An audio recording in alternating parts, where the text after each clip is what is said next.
Hello guys. तो इस part के स्टार्ट में दिखाते हैं कि अंकल फैंग को अपने शहर नानयांग में शिपमेंट से रिलेटेड कोई इमरजेंसी बन जाती है, इसीलिए वो अपने शहर जल्दी वापस लौट रहे थे। उन्हें जाता हुआ देखकर सोजो सैड हो जाती है, लेकिन अंकल उसे कहते हैं कि अपना ख्याल रखना और मैं अपने काम निपटाकर जल्दी तुम्हारे पास फिर से मिलने के लिए आऊँगा। और जाते जाते वहाँ पर चिंगी ने अपना एक असिस्टेंट भी भेजा था, जिसने ऑर्फनेज के रिकॉर्ड में से एक फ़ोटो निकलवाई थी और ये फ़ोटो अंकल के लिए एक गिफ्ट थी। उन्होंने अपनी असली बेटी मुलान को बड़े होते हुए नहीं देखा था। वो अक्सर सोचते थे कि वो कैसी दिखती होगी, और आज जब उसकी फ़ोटो देखते हैं तो रो पड़ते हैं। कहते हैं कि बिल्कुल अपनी माँ की शक्ल जैसी है। और साथ ही साथ उन्होंने जाते हुए सोजो को एक बात बोली थी, कहा था कि तुम्हें चिंगयू से शादी करने की कोई ज़रूरत नहीं है। तुम मेरी असली बेटी ना ही सही, लेकिन मैंने फील किया है तुम्हारी नज़रों से कि तुम चिंगजी को लाइक करती हो। वो लड़का भी मुझे बहुत पसंद है। मैं अपने इश्यूज़ को हैंडल करके वापस आऊँगा और जल्द ही तुम्हारी चिंगजी से शादी अरेंज करूँगा। बस मेरा इंतज़ार करना। जबकि उधर चिंगयू आज ली बोजे को कॉल करता है। वो दोनों भाई बातें करते हैं और यहाँ पर एक दफ़ा चिंगयू ने ऐसे ही जिक्र किया था कि अगर कभी मुरोंग और ली फैमिली के बीच कोई इश्यूज आ गए, कोई लड़ाई पड़ गई, तो हम दोनों का क्या होगा? क्या तुम तब भी मुरोंग के घर को अपना घर समझोगे? बोझे पहले तो ये मानने को ही तैयार नहीं था, लेकिन फिर बाद में जब कॉल कट जाती है तो चिंगयू सोचने लगता है कि पता नहीं सबका अंजाम क्या होगा, लेकिन फिर भी मैं चाहता हूँ कि हम तीनों के बीच कभी दरार ना पड़े। जबकि उधर चिंगजी को दिखाते हैं, उसने हो फैमिली के सारे एसेट्स को अपने कंट्रोल में ले लिया था और एक लीगलाइज्ड प्रोसेस के थ्रू वो ये सारा कुछ हैंडल करके ही अपने शहर वापस आएगा। लेकिन उसने एक लेटर में वादा किया था, सोजो से कहा था कि पहली विंटर स्नोफॉल से पहले ही मैं वापस आ जाऊंगा, पर स्नोफॉल हो जाती है, वो वापस नहीं आ पाता। सोजो को उसकी बहुत याद आती है। वो उसे एक कॉल मिलाती है और उसे स्नोफॉल की आवाज़ सुनवाती है। वो ये सुनते ही कहने लगता है कि मुझे समझ आ गई है, तुम कहना चाहती हो कि तुम मुझे मिस कर रही हो। वो उसे इतने अच्छे से समझता था कि ये सुनते ही सोजो की आंखों में आंसू आ जाते हैं। लेकिन एक्चुअली चिंगजी इतना लंबा स्टे सिर्फ सोजो की वजह से ही कर रहा था। वो चाहता था कि वो फैमिली ने जो कुछ भी किया है, अब उनके एसेट्स के थ्रू उन ऑर्फनेज की गर्ल्स के साथ कंपनसेशन की जाए। उन्हें कुछ तो मिलना ही चाहिए उनकी ज़िंदगी को नर्क बनाने के बदले। और फिर इसके साथ एक ट्रैजिक सीन दिखाया जाता है। मिस्टर फैंग अपनी इस शिपमेंट को हैंडल करने के लिए खुद शिप पर गए हुए थे, लेकिन इस शिप में बहुत सारा एक्सप्लोसिव मटेरियल था जो कि कोरियर कराया जा रहा था। और बस इन दी एंड कुछ ऐसा होता है कि शिप में आग लग जाती है और ये सारी शिपमेंट किसी और की नहीं बल्कि मार्शल ली की फैमिली की थी। और फिर इन दी एंड वो अपनी शिप में ही जलकर मर जाते हैं। मरते मरते वो अपनी बेटी लान की फोटो देख रहे थे और कह रहे थे कि मैं तुम्हारे पास ही पहुंच रहा हूँ। अब नेक्स्ट ही डे न्यूज़पेपर के थ्रू ये खबर सोजो देखती है तो रोने लगती है। उसे बिलीव नहीं हो रहा था, उसके अडॉप्टिव फादर भी अब इस दुनिया में नहीं रहे थे। अंकल फैंग ने उसे ये बताया था जाने से पहले कि वो मार्शल ली की ही शिपमेंट को डील करने के लिए जा रहे हैं, और न्यूज़ में भी यही खबरें आई थी। थोड़ा बहुत इन्वेस्टिगेट करने के बाद उसे और हकीकत भी पता चलती है। उसे पता चला था कि इस शिपमेंट से मिस्टर ली का कुछ लेना देना है। इतने सालों पहले रेलवे स्टेशन पर एक बम ब्लास्ट हुआ था जिसमें मिस्टर मोरोंग की डेथ हो गई थी, और अब भी ये सेम उसी एक्सप्लोसिव मटेरियल का ही धमाका था जिसमें अंकल फैंग की भी डेथ हुई है। इन सारे डॉट्स को कनेक्ट करने के बाद वो इसी रिजल्ट तक पहुंचती है कि ये सारा कुछ करने के पीछे मार्शल ली का हाथ था। उसके बायोलॉजिकल पेरेंट्स को मारना, मिस्टर मोरोंग का मरना, और जो रेलवे स्टेशन पर बॉम्ब ब्लास्ट हुआ था उसमें हाई टैंक का भाई भी मारा गया था, और अब इन दी एंड अंकल फैंग भी। इन सब का खून मार्शल ली के हाथों पर ही मिल रहा था। तो अब सोजो ने एक कठिन लेकिन डिसिसिव फैसला ले लिया था। वो चिंगयू को कॉल करके कहती है कि जल्द से जल्द हमारी शादी अरेंज करो, और उसके साथ सारा कुछ डिसाइड कर लेती है।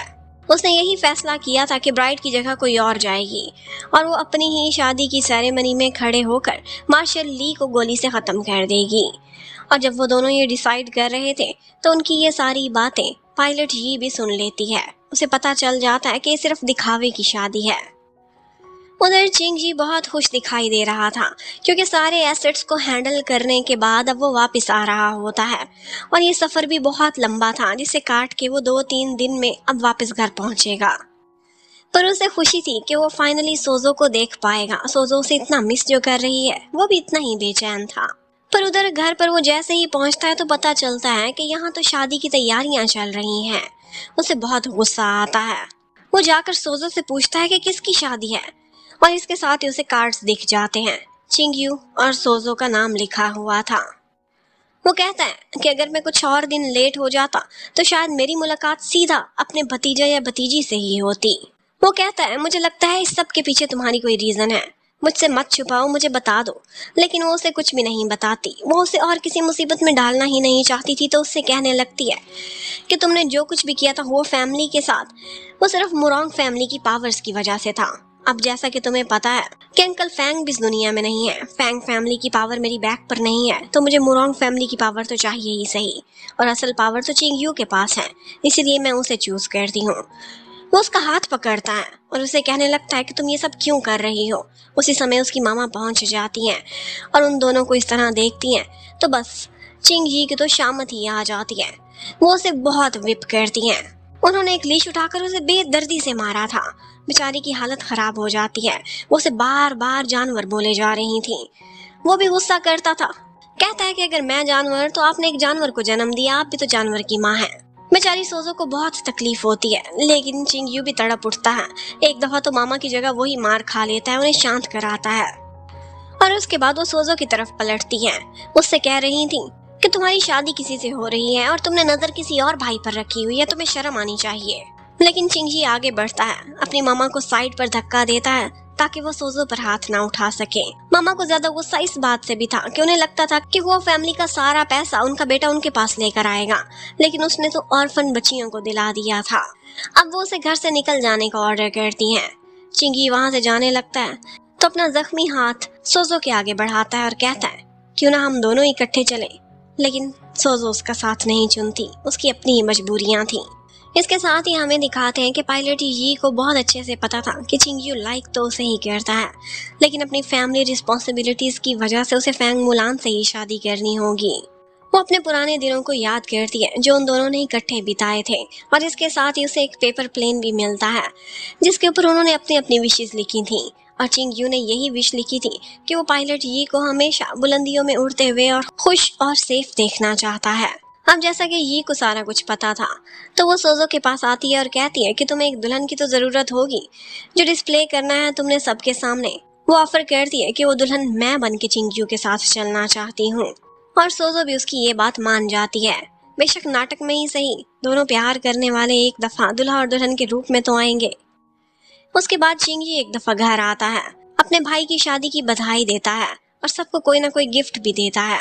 यहाँ पर अपने होने वाली भाभी को गिफ्ट में वो कुछ घर की चाबियां देता है, और ये वही घर था जहाँ पर सोजो और चिंगी दोनों ने इकट्ठे समय बिताया था। यहाँ से सारी उनकी यादें जुड़ी हुई थी। ये देखते ही सोजो सैड हो जाती है, लेकिन फिर भी चुप रहती है। और साथ ही साथ जिन रुई को भी वो एक रिवॉल्वर गिफ्ट करता है। उसे गोलियां चलाने का, शूटिंग का बड़ा शौक था, तो उसे सिखाते सिखाते वो जानबूझकर उनकी फैमिली फोटो को ही गोली मार देता है। अब इसके बाद हमें मिनशियान को दिखाते हैं। वो फैमिली बर्बाद हो चुकी थी, उसके पास कुछ भी नहीं बचा था, उसके हालात बहुत खराब थे, और ऐसे में उसके पास वही मिस्टीरियस पर्सन आता है जिसके हाथ पर एक स्कार था, और साथ ही साथ उसने हाथ में वही रिंग पहनी हुई थी जिस रिंग पहने हुए पर्सन ने जोंग को खत्म किया था। वो उसे कहता है कि एक राज है जो शायद तुम जानना चाहती हो, और वो राज है फैंग मुलान और एन सोजो के बारे में। उसे तो पता ही नहीं था कि सोजो कौन है। वो कहता है कि अगर तुमने अपने बाप का बदला लेना है तो वो सोजो थी लड़की जिसने तुम्हारे बाप को मारा था उस दिन बैंक्वेट में, और वो लड़की और कोई नहीं बल्कि यही फैंग मुलान है जो कि अपनी आइडेंटिटी चेंज करके यहाँ पर पहुंची है। ऑफ कोर्स अब मिनशियान को बहुत गुस्सा आता है और वो ये बदला लेने के लिए शादी के टाइम पर जरूर पहुंचेगी। अब उसके बाद एक दफा चिंगी बहुत ज्यादा ड्रिंक कर रहा था। बोझे उसके पास आता है और कहने लगता है मैं तुम्हारा गम समझता हूँ। वो कहता है तुम्हें कैसे पता चला। वो बोलने लगता है कि ये तो मुझे जिन रुई ने बता दिया था कि तुम फैंग मुलान को लाइक करते हो, लेकिन सोचो तो सही कुछ, वो तुम्हारे भाई की होने वाली पत्नी है। लेकिन चिंगी उस पर गुस्सा करता है और कहता है मुझे सोचने की क्या जरूरत है, ये तो चिंगयू को सोचना चाहिए। और इसके साथ ही उसे डांट लगाता है और कहता है कि तुम हाई टैंक को लाइक करते हो, तुम्हें क्या लगता है मुझे कुछ पता नहीं है। और बस ये सुनते ही ली बोजे को जैसे ही मालूम पड़ता है कि उसको भी मेरा राज मालूम है, वो भी उसके साथ मिलकर ही ड्रिंक करना स्टार्ट कर देता है। और फिर फाइनली शादी का दिन आ गया था। आज के दिन सुबह के टाइम पर एक रस्म हो रही थी। मुलान को बैंक्वेट तक छोड़ने के लिए एक रस्म उसके फैमिली की तरफ से किसी ने प्रेजेंट करनी थी। लेकिन अंकल फैंग की तो डेथ हो चुकी थी। उसकी फैमिली की तरफ से कोई भी नहीं आता। लेकिन इतने में यहाँ पर चिंगजी पहुंच जाता है और कहता है मैं ये रस्म करूंगा। सब कहते हैं कि तुम तो दूल्हे के छोटे भाई हो, तुम ये कैसे कर सकते हो। लेकिन उसका कहना था शायद आप लोग जानते नहीं, ये मुरोंग फैमिली को जानने से पहले ही मुझे जानती थी और मैं इसकी फर्स्ट फैमिली हूँ। इसके साथ ही वो रस्म करता है और जाकर उसे गाड़ी में बिठा देता है।